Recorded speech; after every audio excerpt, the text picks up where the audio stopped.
اسی طرح پہلی ملاقات پر شوہر کو اپنی بیوی کے لیے ایک دعا پڑھنی چاہیے، اللہم انی اسألک خیرہا وخیر ما جبلتہا علیہ واعوذ بک من شرہا وشر ما جبلتہا علیہ. یہ دعا مسنون دعا ہے. عام طور پر ہم جب نئی زندگی کا آغاز کرتے ہیں تو مسنون طریقوں کو بھول جاتے ہیں. اب جن کی شادی ہو چکی سو ہو چکی، جن کو دعا نہیں ملی وہ اب سے پڑھوا لیں، لیکن جو آئندہ جن کی ہونے والی ہے وہ یہ دعا یاد رکھیں.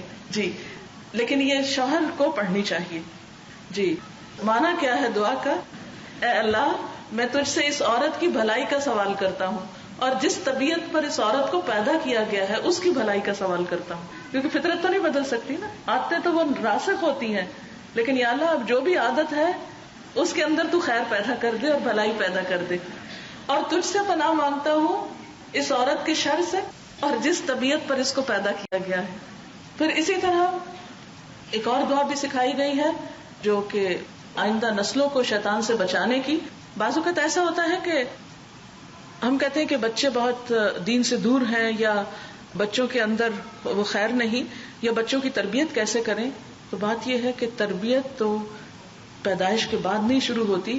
جس دن سے انسان کی زندگی کا پہلا دن ماں کے پیٹ میں ہوتا ہے اس دن سے، اس وقت سے ہوتی ہے.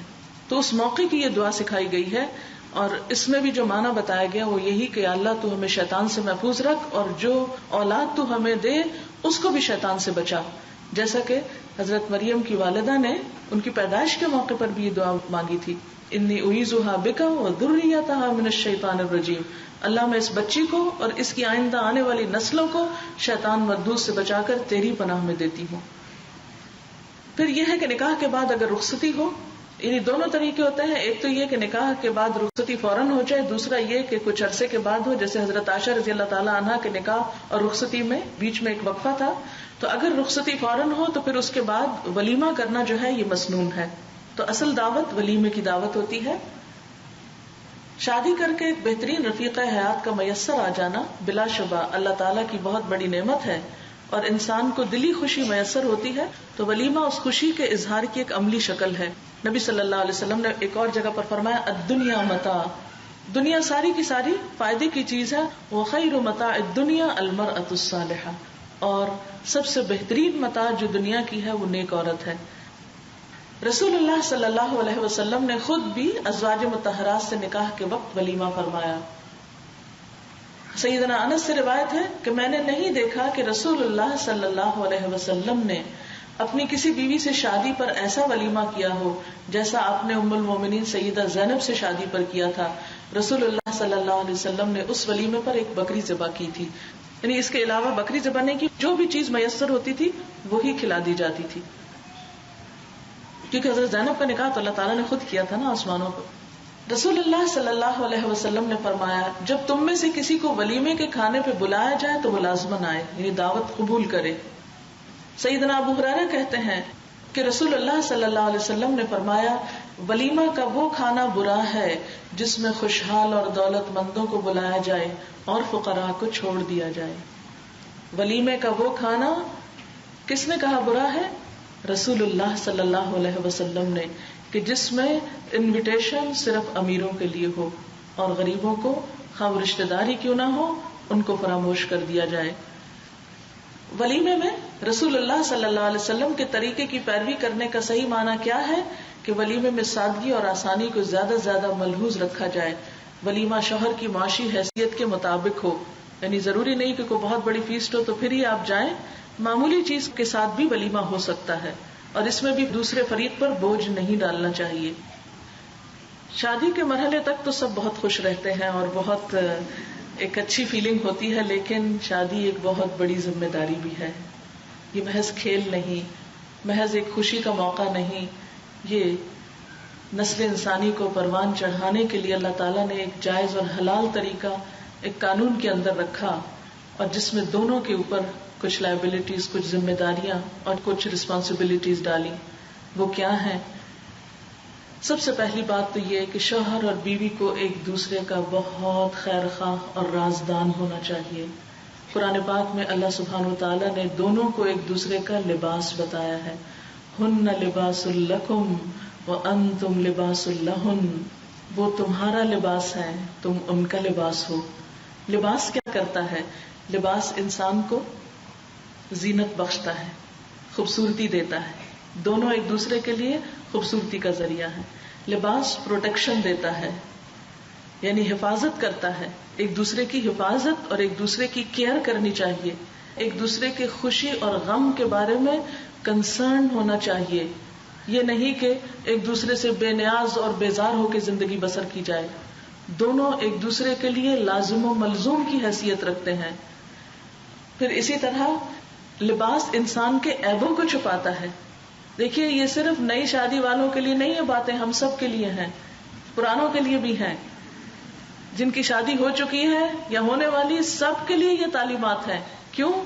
اس لیے کہ عام طور پر ان فرائض کا یا ان ذمہ داریوں کا خیال نہیں رکھا جاتا. اس لیے پھر جب اللہ اور اس کے رسول صلی اللہ علیہ وسلم کی اطاعت نہیں ہوتی تو پھر ہمیں کیسے وہ خوشیاں نصیب ہو سکتی ہیں جو ہونی چاہیے. تو اس میں شوہر اور بیوی کو ایک دوسرے کے عیب چھپانے چاہیے, ایک دوسرے کی کیئر کرنی چاہیے, ایک دوسرے کے لیے زینت کا سبب ہونا چاہیے, نہ کہ ایک دوسرے کی شکایتیں اور ایک دوسرے کی چغلیاں اور ایک دوسرے کو لیٹ ڈاؤن کرنا اور ایک دوسرے کی کمی کوتاہی کو ہر جگہ نشر کرنا. اب دیکھیے کہ کوئی بھی دو انسان ایسے نہیں ہوتے جن کے درمیان ہر بات میں اتفاق ہو, یہ ہو ہی نہیں سکتا. بہت سی چیزوں میں اختلاف ہوگا. جہاں خوشی ہوتی ہے وہاں آپس میں ناراضگیاں بھی ہو جاتی ہیں, لیکن اس کا یہ مطلب نہیں کہ ان ناراضگیوں کو شہرت دی جائے یا سب کے سامنے ان کو کھولا جائے, یا یہ کہ دوسروں کے سامنے خود کو ننگا کیا جائے, یا دوسروں کے سامنے ایک دوسرے کے عیب بیان کیے جائیں. اس چیز سے بہت سختی کے ساتھ پرہیز کرنا چاہیے. شوہر کو بیوی کے عیب دوسروں کے سامنے نہیں کھولنے چاہیے اور بیوی کو شوہر کے عیب نہیں کھولنے چاہیے. آپس میں معاملات کو طے کرنا چاہیے, اور اگر نہ طے ہو رہے ہوں تو ایسے شخص سے مشورہ کرنا چاہیے کہ جو پھر اس واقعے کو نشر نہ کرے اور ان کہانیوں کو معاشرے میں عام نہ کرے. تو دونوں ایک دوسرے کے لیے حفاظت اور ایک دوسرے کے لیے سکون کا ذریعہ ہوں. جس طرح انسان کو اپنے لباس سے محبت ہوتی ہے, انسان اپنے لباس کے بارے میں کتنا کنسرنڈ ہوتا ہے, پھٹ نہ جائے, گندا نہ ہو, کوئی داغ نہ پڑے, بدنما نہ ہو. تو اسی طرح شوہر کو بیوی کے لیے اور بیوی کو شوہر کے لیے یہی جذبات رکھنے چاہیے کہ میرے لباس پر کوئی داغ نہ ہو, میرے شوہر کو کوئی برا نہ کہے, وہ بدنما نہ ہو, اس کی کوئی برائی نہ کرے. اور اسی طرح شوہر کو بھی اپنی بیوی کی حفاظت کرنی چاہیے اور اس کو بے یار و مددگار نہیں چھوڑ دینا چاہیے.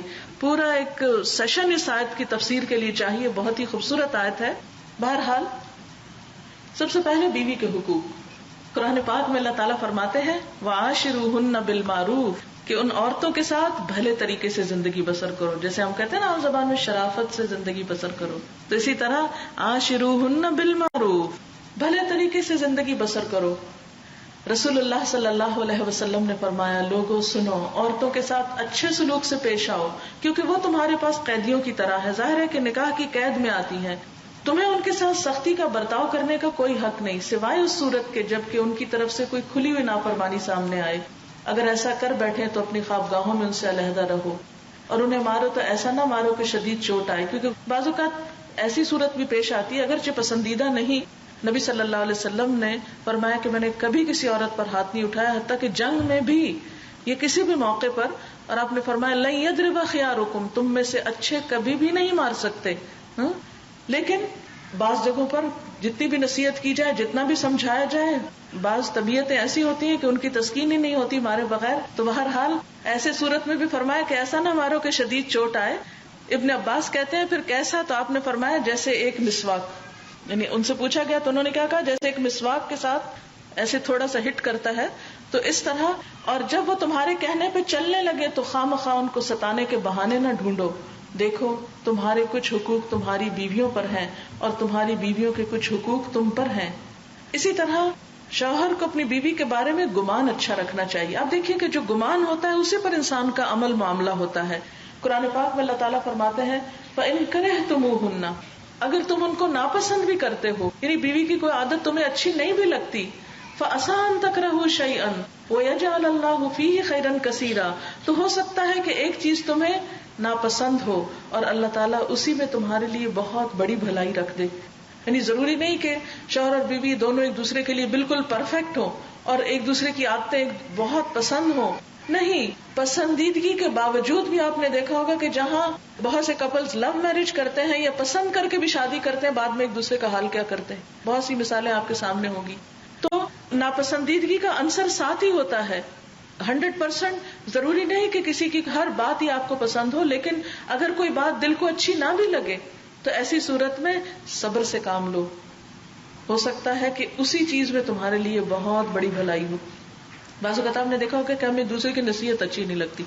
اگر بیوی شوہر کو سمجھائے، آپ میں سے بہت سی اپنے خاوندوں کو دین پہ چلنے کی بات کرتی ہوں گی، تو آپ کو معلوم ہے کہ رسپانس کیا ملتا ہوگا. ضروری تو نہیں کہ شوہر اپریشیٹ کرتے ہو، ہاں تم تو بہت اچھا لیکچر سن کے آئی اور مجھے بھی دے رہی ہو تو میں اسے قبول کرتا ہوں. نہیں، ضروری نہیں ہوتا. تو ایسے میں بہت سی چیزیں ایسی ہو سکتی ہیں کہ جو ایک دوسرے کو سمجھائی جا رہی ہیں اور وہ دوسرے کو اچھی نہیں لگ رہی. تو اس میں کیا فرمایا کہ اگر کوئی چیز تمہیں اچھی نہ بھی لگے، بیوی کا لیکچر یا نصیحت یا شوہر کی کوئی ڈانٹ ڈپٹ اچھی نہ بھی لگے، تو اس پہ دل برداشتہ نہ ہو سکتا ہے اللہ تعالیٰ اسی نصیحت میں، اسی ڈانٹ ڈپٹ میں، اسی ناپسندیدہ چیز میں تمہارے لیے ایک بہت بڑی خیر پیدا کر دے. نبی صلی اللہ علیہ وسلم نے فرمایا کوئی مومن مرد اپنی مومن بیوی سے نفرت نہ کرے. اگر بیوی کی کوئی عادت اس کو ناپسند ہے، ہو سکتا ہے دوسری پسند آ جائے. تو جو پسندیدہ چیزیں ہیں ان پر نظر رکھنی چاہیے، ناپسندیدہ چیزوں کو اگنور کر دینا چاہیے. قرآن پاک میں اللہ تعالیٰ فرماتے ہیں یا ایھا الذین آمنوا ان من ازواجکم واولادکم عدوا لکم فاحذروہم وان تعفوا وتصفحوا وتغفروا فان اللہ غفور رحیم. مومنو، تمہاری بعض بیویاں اور بعض اولاد، یعنی سب نہیں، بعض تمہارے دشمن ہیں، یعنی دشمنی کی حد تک نفرت ہو سکتی ہے. سو ان سے بچتے رہو، محتاط رہو. اور اگر تم عفو کرم، درگزر اور چشم پوشی سے کام لو تو یقین رکھو کہ خدا بہت ہی زیادہ رحم کرنے والا ہے. دیکھیے، معاف کرنے کے لیے 3 لفظ ہیں اور تینوں اس آیت میں اکٹھے کر دیے گئے کہ اگر بیوی کا کوئی رویہ تمہیں پسند نہ بھی ہو تو بھی کیا کرو؟ درگزر، معاف اور عفو کرم. بخشش فرمانے والا اور رحم فرمانے والا ہے. عورت کے ساتھ سلوک اور عورت کے ساتھ معاملہ کرنے میں سختی نہیں کرنی چاہیے. نبی صلی اللہ علیہ وسلم کا ارشاد ہے عورتوں کے ساتھ اچھا سلوک کرو. عورت پسلی سے پیدا کی گئی اور پسلیوں میں سب سے زیادہ اوپر کا حصہ ٹیڑھا ہے. اسے سیدھا کرو گے تو ٹوٹ جائے گی، چھوڑ دو گے تو ٹیڑھی ہی رہے گی. بس عورتوں کے ساتھ اچھا سلوک کرو. اس حدیث سے عورتیں بہت ناراض ہوتی ہیں، لیکن میں تو بہت خوش ہوتی ہوں. کیوں؟ اس لیے پہلی بات تو یہ کہ نبی صلی اللہ علیہ وسلم کی کوئی بھی بات غلط نہیں ہے. آپ دیکھیے کہ درختوں میں کتنے خم ہوتے ہیں، پتوں میں خم، ہر چیز میں خم ہے. وہ خم ان کی خوبصورتی ہے. تو اگر عورت کے اندر کوئی خم ہے، کسی خاص چیز میں وہ اڑی ہوئی ہے، چھوڑ دو اس کو اس کے حال پہ. اس کے ساتھ سختی نہ کرو ورنہ پھر نباہ نہیں ہو سکے گا. عورتوں کے جذبات اور مشاغل کا خیال رکھنا چاہیے. حضرت عائشہ فرماتی کہ میں نبی صلی اللہ علیہ وسلم کے ہاں گڑیوں سے کھیلا کرتی تھی. میری سہیلیاں بھی میرے ساتھ کھیلتی تھی. جب آپ تشریف لاتے تو سب ادھر ادھر چھپ جاتی. آپ ڈھونڈ ڈھونڈ کے ایک ایک کو میرے پاس بھیجتے تاکہ وہ میرے ساتھ کھیلیں. یہ ہے شوہر اور بیوی کا تعلق. اسی طرح ان کی تعلیم و تربیت کا اہتمام کرنا چاہیے. گھر کے کام میں مدد کرنے میں کوئی حرج نہیں. حضرت عائشہ فرماتی ہیں کہ آپ صلی اللہ علیہ وسلم گھر کے کام کاج میں مصروف رہتے. جب نماز کا وقت ہوتا تو نماز کے لیے اٹھ کھڑے ہوتے. اس کا مطلب نہیں کہ سب کام شوہر کے لیے چھوڑ دینے چاہیے. اس کا مطلب یہ ہے کہ اگر شوہر کو کبھی بیوی کی مدد کرنی پڑے تو ہمارے معاشرے میں اس کو عیب سمجھا جاتا ہے. بیوی بھی کام کر رہی ہے، شوہر بھی کام کر رہا ہے، شوہر تو آ کے اخبار پڑھ رہا ہے، چائے پی رہا ہے، اور بیوی پھر کچن میں لگی ہوئی ہے، تو یہ زیادتی ہے. جی اسی طرح شوہر کے حقوق ہیں. سب سے پہلی بات ہے کہ شوہر کی اطاعت کرنی چاہیے. نیک بیویاں شوہر کی اطاعت کرنے والی ہوتی ہیں. قرآن پاک میں اللہ تعالیٰ فرماتے ہیں فالصالحات قانتات. پھر اسی طرح اپنی عصمت و آبرو کی حفاظت کرنی چاہیے. کوئی ایسا کام نہیں کرنا چاہیے کہ جس سے شوہر کے اندر نفرت یا بیزاری پیدا ہو یا وہ بیوی کو اس حالت میں ناپسند کرے. اسی طرح شوہر سے محبت کا اظہار کرنا چاہیے. ہم اس کو فار گرانٹیڈ لیتے ہیں، کیوں دوسرا ہی کریں ہم کیوں کریں، یہ تو ہماری روایت کے خلاف ہے. نہیں، حضرت صفیہ کا طرز عمل یہاں اتنا خوبصورتی سے بیان کیا گیا ہے کہ جب آپ بیمار ہوئے تو بہت حسرت سے بولی کاش آپ کی بجائے میں بیمار ہوتی. یہ محبت کا ایک انداز تھا. اور شکر گزاری. اللہ تعالیٰ قیامت کے روز اس عورت کی طرف نظر اٹھا کر بھی نہ دیکھے گا جو شوہر کی ناشکری ہوگی. حالانکہ عورت کسی وقت بھی شوہر سے بے نیاز نہیں ہو سکتی. یعنی بیوی کو شوہر کو تھینکس بولنا یا شوہر کو بیوی کو تھینکس بولنے میں کوئی آر نہیں ہونی چاہیے. اور ناشکری میں کیا ہے، ساری زندگی بھی شوہر اچھا کرے تو چھوٹی سی تکلیف پہ کہہ اٹھے میں نے تو تم سے کبھی کوئی سکون پایا ہی نہیں. اور نیک بیوی کی خوبیاں آپ صلی اللہ علیہ وسلم نے فرمایا کہ اونٹوں پہ سوار ہونے والی عورتوں میں سے قریش کی عورتیں کیا ہی خوب ہیں، بچوں پہ بہت مہربان، شوہر کے گھر بار کی انتہائی حفاظت کرنے والی اور امانت دار۔ 4 مثالی عورتیں مریم بنت عمران، خدیجہ بنت خویلد، فاطمہ بنت محمد اور فرعون کی بیوی سیدہ آسیہ۔ ایک اور روایت میں حضرت عائشہ کا نام بھی آتا ہے۔ یہ ہمارے سامنے نمونہ ہے۔ اور آخر میں دعا ہے، ربنا هب لنا من ازواجنا وذرياتنا قرة اعین واجعلنا للمتقین اماما۔ بسم اللہ الرحمن الرحیم۔ آپ کے سامنے خطبہ نکاح پڑھ رہا ہوں اور پھر اس کے بعد انشاءاللہ تھوڑی سی گفتگو کے بعد ایجاب اور قبول ہوگا۔ الحمد للہ نحمده ونستعینه ونستغفره ونؤمن به ونتوکل علیہ ونعوذ باللہ من شرور انفسنا ومن سیئات اعمالنا، من يهده الله فلا مضل له ومن يضلله فلا هادي له، ونشهد أن لا إله إلا الله وحده لا شريك له، ونشهد أن سيدنا وسندنا وحبيبنا ومولانا وشفيعنا محمدا عبده ورسوله، وصلى الله تعالى على خير خلقه محمد وعلى آله وأصحابه أجمعين، أما بعد فإن أحسن الحديث كتاب الله، وأحسن الهدي هدي محمد صلى الله عليه وسلم، وشر الأمور محدثاتها فإن كل محدثة بدعة، وكل بدعة ضلالة، وكل ضلالة في النار۔ أعوذ بالله السميع العليم من الشيطان الرجيم، بسم الله الرحمن الرحيم۔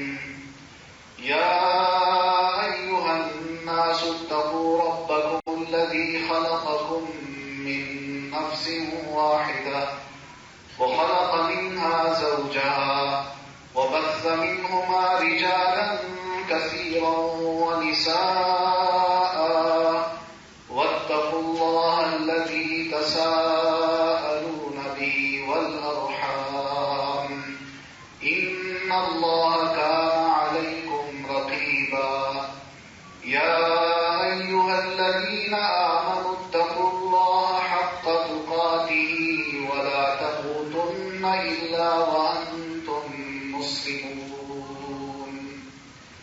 يا أيها الذين آمنوا اتقوا الله وقولوا قولا سديدا يصلح لكم أعمالكم ويغفر لكم ذنوبكم، ومن يطع الله ورسوله فقد فاز فوزا عظيما۔ صدق اللہ العظیم۔ یہ ایک مسنون خطبہ ہے جو میں نے آپ کے سامنے تلاوت کیا ہے۔ نبی علیہ الصلوۃ والتسلیم کی عادت مبارکہ یہی تھی کہ آپ نکاح کے موقع پر یہ خطبہ اور اس کے بعد آخر میں یہ 3 آیات کو جو قرآن مجید کے مختلف مقامات سے ہیں ان کو آپ تلاوت فرمایا کرتے تھے۔ اس خطبے کا یا ان آیات کا اس تقریب سے کیا تعلق ہے؟ ظاہر ہے اللہ کے رسول صلی اللہ علیہ وسلم کا جو چناؤ ہے خطبے کا اور پھر آیات کا، اس کا مطلب یہی ہے کہ اس تقریب سے اس کا گہرا تعلق ہے۔ اگر خطبے کے الفاظ پر اور آیات کے الفاظ پر غور کیا جائے تو ہمیں بہت سے سبق اللہ تعالیٰ نے اور نبی علیہ الصلوۃ والتسلیم نے دیے۔ سب سے پہلی بات تو یہ کہ ایک معاشرے کی صحیح اٹھان کس طرح ہونی چاہیے۔ معاشرے میں اگر بے ناروی ہو، فحاشی ہو، غلط کاری ہو تو اس کی روک تھام کے کیا ذرائع ہو سکتے ہیں۔ اس کا سب سے پہلا اور بڑا ذریعہ اللہ تعالیٰ نے اسی نکاح کو رکھا ہے، شادی کو، کہ شادی کرنے کا مقصد صرف اور صرف یہی ہوتا ہے کہ انسان کی اپنی اخلاقی حالت، انسان کی اپنی ایمانی حالت کنٹرول میں آ جائے۔ اور ہم یہ دیکھتے ہیں کہ پہلا مقصد یہ حاصل کرنے سے ایک انسان گویا کہ محسن بن جاتا ہے، قلعے میں آ جاتا ہے، ایک چار دیواری میں اس کو گھیر لیا جاتا ہے جہاں وہ اپنی خواہشات کو یا اپنی جائز خواہشات کو پورا کر سکتا ہے، اس طرح وہ محفوظ ہو جاتا ہے۔ پھر دوسری بات یہ ہے کہ نسل کی حفاظت کے لیے بھی اللہ تعالیٰ نے اس شادی کو برقرار رکھا ہے۔ اگر اسلام میں شادی کو، نکاح کو ناجائز قرار دیا جاتا اور زہد و تقوی کے خلاف سمجھا جاتا تو پھر شاید ہماری یہ نسلیں باقی نہ رہتی اور مسلمان چند ایک نسلوں کے بعد فوت ہو جاتے۔ اس لیے نسل کو برقرار رکھنے کے لیے بھی اور جائز نسل کو برقرار رکھنے کے لیے اللہ تعالیٰ نے کہا ہے کہ مسلمان نکاح کیا کریں۔ اور پھر اس سلسلے میں جو عفت اور عصمت کی حفاظت ہے وہ الگ بات ہے۔ انسان نکاح کے بعد یعنی اس طرح ہو جاتا ہے کہ اس کی عصمت کی حفاظت بھی ہے اور اس کی عزت کی حفاظت بھی ہے اور اس کے حسب و نسب کی حفاظت بھی ہے، اور اس کو اللہ تعالیٰ جو نسل عطا کرتا ہے وہ بھی ایک جائز نسل ہوتی ہے۔ تو نکاح اللہ کے رسول صلی اللہ علیہ وسلم نے فرمایا ہے کہ میری سنت ہے۔ نکاح کا لفظ قرآن بھی استعمال کرتا ہے اور رسول اللہ بھی۔ اس کی شرائط چند جو آپ نے سنی، اس وجہ سے اس کو نکاح کہا جاتا ہے کہ نکاح کے موقع پر ایک تو اعلان ہوتا ہے اور دوسرا یہ کہ گواہ موجود ہوتے ہیں، اور تیسرا یہ کہ اس نکاح میں حق المہر مقرر ہوتا ہے، اور پھر چوتھی اور آخری بات یہ کہ ایجاب اور قبول ہوتا ہے۔ لیکن اس کے مقابلے میں قرآن مجید نے ایک اور لفظ بھی بولا ہے جس کو کہا جاتا ہے سفاح۔ نکاح کے مقابلے میں ایک لفظ بولا ہے سفاح، اور سفاح کا مطلب ہوتا ہے زنا، بدکاری۔ یہ سفاح جو ہے یہ کیا ہے؟ اس سفاح کا مطلب یہ ہوتا ہے کہ آدمی کوئی اناؤنسمنٹ نہ کرے، لڑکے اور لڑکی کے درمیان معاملہ طے پا جائے، گواہ موجود نہ ہو، حق المہر مقرر نہ ہو، اور ایجاب و قبول کی بھی کوئی ضرورت نہیں۔ اپنے جسمانی تعلقات کو ہم نے نبھانا ہے اور خاموشی کے ساتھ چھپ کے یہ کام کرنا۔ اس لیے اس کو قرآن نے کہا سفاح، اور نکاح کو کہا ہے علانی، کہ جس میں گواہ ہو اور جس میں حق المہر مقرر ہو۔ یہ فرق ہے نکاح میں اور زنا میں یا سفاح۔ اس لیے ہمارے دین نے نکاح کو پروموٹ کیا، نکاح کے بارے میں کہا کہ نکاح ہونا چاہیے، اور سفاح قرآن کہتے ہیں نہیں، مجھے یہ نہیں چاہیے کہ آدمی چھپکے سے نکاح کرے، کسی کو پتہ ہی نہ چلے اور تعلقات قائم کرے۔ اس کی بنیاد پہ ہمارا دین ہمیں یہ کہتا ہے کہ کوئی گرل فرینڈ یا بوائے فرینڈ رکھنے کی ضرورت نہیں ہے، اس لیے کہ یہ فرینڈ شپ جو ہے یہ خدا نخواستہ دین اگر اس کی اجازت دے دے تو پھر زنا میں اور فرینڈ شپ میں کیا فرق ہے؟ نکاح نام ہے تھوڑی سی قربانی ہوگا کہ آدمی اپنی خواہشات کو محدود کر دیتا ہے، اپنے آپ کو ایک ایسے کلے میں ڈال دیتا ہے کہ بس میں نے اپنی خواہشات کو یہیں سے پورا کرنا ہے اور ادھر ادھر نہیں جانا، نہ دیکھنا ہے۔ یہ بڑی بددیانتی ہوگی کہ آدمی شادی بھی کرے اور نکاح بھی کرے اور اس کے بعد سفاح بھی کرے، اس سے نسل کی حفاظت نہیں ہے۔ اس لیے نبی علیہ السلام کو تسلیم کی حدیث جو اکثر و بیشتر آپ سنتے ہیں کہ نکاح من سنتی، نکاح کرنا میری سنت ہے، اس کا یہی مطلب ہے۔ اس چیز کو ہمارے دین میں پروموٹ کرنا چاہتا ہوں۔ تو بہرحال نکاح نام ہے ایک ذمہ داری کا کہ آدمی جب اس ذمہ داری کو قبول کرتا ہے، چاہے وہ لڑکا ہو یا لڑکی ہو، تو اس کو علم ہونا چاہیے کہ اب مجھ پر کچھ فرائض ہیں، میرے کچھ حقوق ہیں۔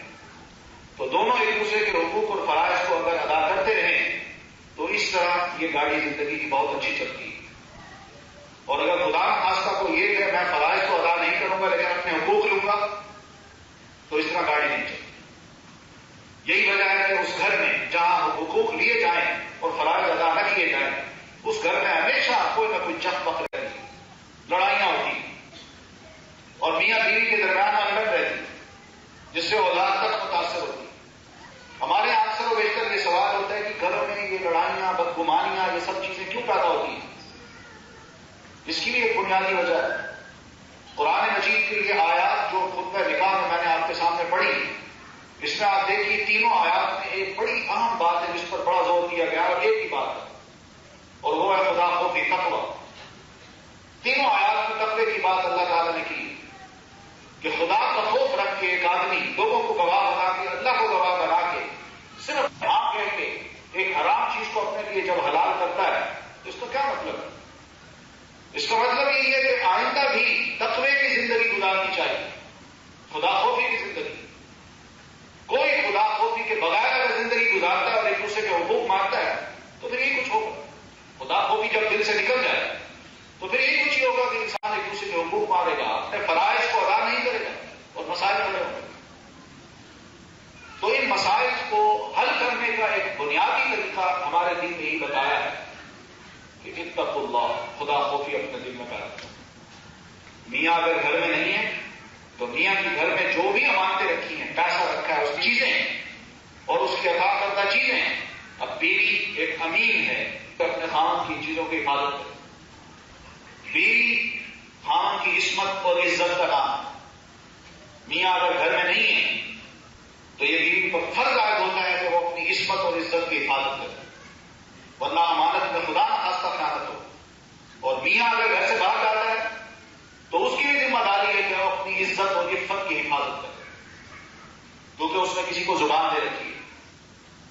یہ دونوں چیزیں دونوں طرف سے ہوں گی تو اعتماد بحال ہوگا, محبت بڑھے گی, گھر ایک خوبصورت جنت بن جائے گا اور پھر اپنے معاملات آپس میں ہی حل ہو جائیں گے اور خدا نخواستہ شیطان کی طرف سے کوئی غلط بات اس گھر میں نہیں آئے گی.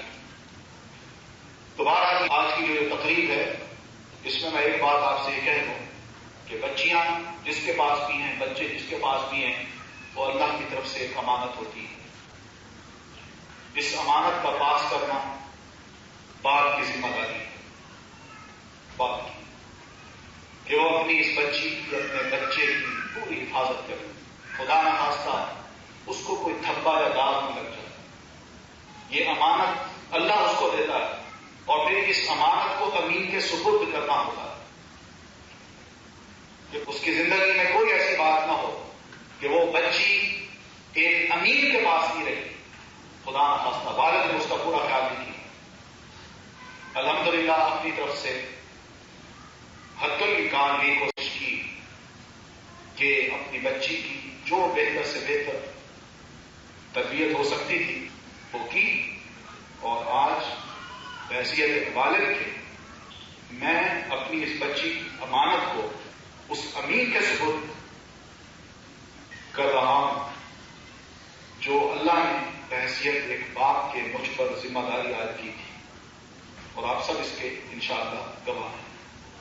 میری حد الامکان یہ کوشش رہی کہ اپنی بچی کی جو بھی تربیت بہتر سے بہتر ہو سکے, جو اچھے سے اچھا ماحول ہو سکے اور جو بہتر سے بہتر تعلیم ہو سکے اس کو دی جائے. بہرحال کوشش کی, انسان بہت سی غلطیاں ہو سکتی ہیں, لیکن الحمدللہ جو کچھ میری بچی کو میں دے سکا, اس کی والدہ دے سکی اور معاشرہ دے سکا, مجھے امید ہے کہ اس بچی کی جو کچھ اس کے پاس ہے وہ انشاءاللہ دوسروں کے لیے بڑا مفید ہوگا. بہن اسی طرح میں یہاں آیا, 15-20 دن کی بات ہے یہاں پر, اور پھر اس مسجد میں نیگیٹ کی ماسک میں میرے جو دروس ہوئے, لیکچرز ہوئے, تو ان لیکچرز میں اپنے عزیز احمد کا مسلسل آنا جانا رہا, ان سے گفتگو رہی اور ان کا اٹھنا بیٹھنا جو کچھ بھی تھا, الحمدللہ مجھے مسلم اور متدین اور بہتر مسلمان, بااخلاق مسلمان جس کو کہا جا سکتا ہے, اور دین کا درد رکھنے والا مسلمان نوجوان یہ مجھے نظر آ گئے. تو ان کی طرف سے بات ہوئی, اور اس سلسلے میں میں یہ چاہوں گا کہ ہمارے بڑے ہی محسن ہیں, ہمارے دوست ہیں, ہمارے عزیز ہیں, محترم جناب شوکت قریشی صاحب اور ان کی اہلیہ محترمہ مبین قریشی صاحبہ, انہی لوگوں کی سرپرستی سے یہ سب معاملہ طے ہوا. اور الحمدللہ جو ہی یہ بات ہوئی بغیر کسی شک اور شبے کے یا بغیر کسی سوال کے, چونکہ میں بہرحال احمد کو جانتا تھا اور احمد کے ساتھ 15-20 دن جو اٹھنا بیٹھنا ہوا 2-3 ملاقاتوں میں انسان دوسرے کو پہچان جاتا ہے. الحمدللہ میں ان کو پہچان گیا تھا. تو انہوں نے جو ہی بات کی بغیر کسی ہچکچاہٹ کے اور بغیر کچھ اور سوچے یعنی طے کر لیا کہ اپنی اس امانت کو اس امین کے سپرد کر دیا جائے. تو الحمدللہ میں دل سے بڑا مطمئن ہوں. اللہ کا شکر ہے کہ دل میں بڑا سکون ہے, اطمینان ہے, اور مجھے امید ہے کہ انشاءاللہ یہ بچہ بھی احمد بھی جب اپنی بیوی سے ملے گا تو امید ہے کہ احمد کو بھی کافی حد تک خوشی محسوس ہوگی کہ اس کا جو علم ہے, اس کے اندر جو صلاحیت ہے, وہ ہو سکتا ہے ان دونوں کو مستقبل میں دین کا کام کرنے کے لیے یہاں بڑا یعنی مفید ثابت ہو. پھر اس کے بعد یہ بات بھی ہے کہ ہمارے کچھ اور دوست بھی ہیں, احباب بھی ہیں جو یہاں جمع ہیں. تو ان تمام بزرگوں اور باپ کی دعاؤں کے ساتھ الحمدللہ یہ معاملہ طے ہو رہا ہے. محض اللہ کا توکل کرتے ہوئے, اور معاملات ہوتے ایسے ہیں بچیوں کے معاملات اللہ کا توکل کرنا ہوتا ہے. باقی یہ ہے کہ ان دونوں کو اپنی زندگی کو بنانا ہے. ہم سب کی دعا ہے کہ اللہ تعالیٰ کی زندگی کو بہتر سے بہتر بنانا ہے. میں آپ کے سامنے ایجاب قبول کراتا ہوں اور اس کے بعد انشاءاللہ یہ تقریب ختم ہوگی. والصلاة والسلام على رسوله محمد وعلى آله وأصحابه أجمعين. میں خلیل الرحمن مشہور اپنی بھانجی عصمت بیگم کا بائیوس 2000 کینیڈین ڈالر اور ایک سونے کی زنجیر کے عوض میں احمد سلیم آپ کو کر دیتا ہوں. کیا آپ کو قبول ہے؟ الحمدللہ رب العالمین والصلاة والسلام على رسوله محمد وعلى آلہ واصحابہ اجمعین. میں اس نکاح کو قبول کرتا ہوں. بس یہ ایجاب قبول ہے. تو آخر میں ہم تھوڑا سا ایک نشید ہے, وہ نشید سن لیجیے, پھر اس کے بعد ہم دعا کریں گے.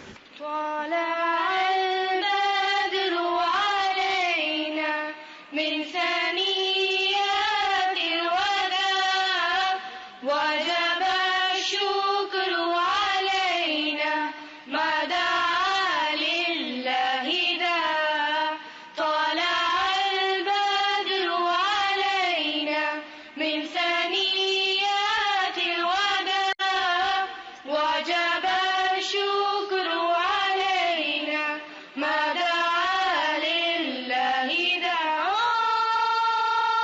رسول الله حبيب الله نبي الله شفيع الله. رسول الله حبيب الله نبي الله شفيع الله. صلى الله على محمد صلى الله عليه وسلم. صلى الله على محمد صلى الله عليه وسلم. Oh, the white moon rose over us from the valley of Wada, and we owe it to show gratefulness where the call is to Allah. أيها المبعوث فينا جئت بالأمر المطاع جئت شرفت المدينة مرحبا يا خير داع. أيها المبعوث فينا جئت بالأمر المطاع جئت شرفت المدينة مرحبا يا خير داع. رسول الله حبيب الله نبي الله شفيع الله. رسول الله حبيب الله نبي الله شفيع الله. صلى الله على محمد صلى الله عليه وسلم. صلى الله على محمد صلى الله عليه وسلم. Oh, you who are raised amongst us, coming with a word to be obeyed. You have brought to this city nobleness. Welcome, best caller to God's way. طلع البدر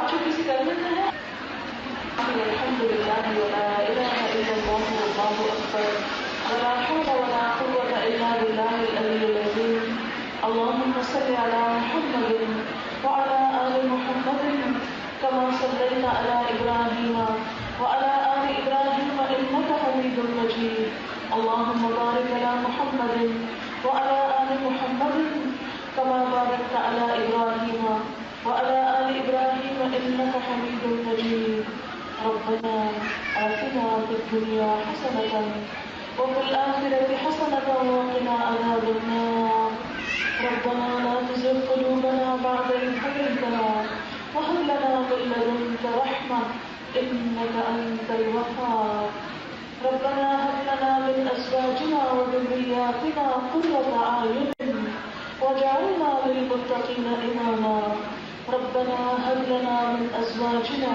وذرياتنا قرة أعين واجعلنا للمتقين إماما ربنا لا تؤاخذنا إن نسينا أو أخطأنا ربنا لا تؤاخذنا إن نسينا أو أخطأنا ربنا ولا تحمل علينا إصرا كما حملته على الذين من قبلنا ربنا ولا تحملنا ما لا طاقة لنا به واعف عنا واعف عنا واعف عنا واغفر لنا وارحمنا أنت مولانا فانصرنا على القوم الكافرين یا اللہ تو اپنی رحمت سے آج کی مجلس کو قبول کرنا اس میں جو بھی تیرا ذکر کیا گیا ہے جو بھی تیری تعلیم دی گئی ہے یا اللہ اسے ہم سب کے لیے ہدایت کا ذریعہ بنا دے ہم سب کی زندگیوں میں خوشیاں پیدا کرنا یا رب العالمین اس نکاح کو مبارک کرنا یا اللہ ان دونوں کے درمیان بہترین موافقت پیدا کرنا یا اللہ انہیں اپنے دین کے کام کے لیے چن لے یا اللہ ان کی نسلوں کو اپنے دین کے کام کے لیے چن لے یا اللہ ہمیں اپنے راستے کا خدمت گار بنا یا رب العالمین جنہوں نے بھی اس کام میں جو تعاون کیا ہے آج کی اس مجلس کو سجانے میں اسے خوبصورت بنانے میں جن لوگوں نے انتھک محنت کی یا اللہ ہم سب کو جزائے خیر عطا فرما جن بھی بہنیں یہاں آئی ہیں یا اللہ ان سب کی بھی دنیا اور آخرت کی حاجات پوری فرما ان کو دنیا اور آخرت کی خیر اور بھلائیاں نصیب فرما یا اللہ سب آنے والوں کی مشکلات دور کرنا سب کی تکلیفیں اور دکھ دور کرنا یا اللہ ہم سب کو اپنی رحمت سے ڈھانپ لے یا اللہ جن بچیوں کے رشتے نہیں ہوئے اپنی رحمت سے انہیں نیک سارے رشتے عطا فرما یا اللہ ہم سب کو اپنی اولادوں کی خوشیاں نصیب فرما ہماری اولادوں کو ہم سب کی آنکھوں کی ٹھنڈک بنا یا اللہ ہمارے والدین پر بھی اپنی رحمت فرما یا اللہ ہمارے بچوں کو نیک بنا یا اللہ ہماری نسلوں کو ایمان کو قائم رکھ یا اللہ جتنی بہنیں یہاں آئی ہیں ان کے دلوں میں جو نیک دعائیں ہیں نیک تمنائیں ہیں اپنی رحمت سے انہیں پورا فرما یا اللہ سب کو سکون اور خوشی اور سب کے گھروں میں اطمینان نصیب فرما یا اللہ تو سب کو خیر اور بھلائی نصیب فرما اور ہم سب کا خاتمہ ایمان پر کرنا اور ہمیں زندگی میں اور ہر حال میں اسلام پر قائم رکھنا ربنا تقبل منا ربنا تقبل منا انك انت السميع العليم وتب علينا انك انت التواب الرحيم وصلى الله تعالى على خير خلقه محمد وعلى آله وأصحابه وأهل بيته أجمعين برحمتك يا أرحم الراحمين إلهي آمين سبحانك اللهم وبحمدك نشهد أن لا إله إلا أنت نستغفرك ونتوب إليك والسلام عليكم ورحمة الله وبركاته.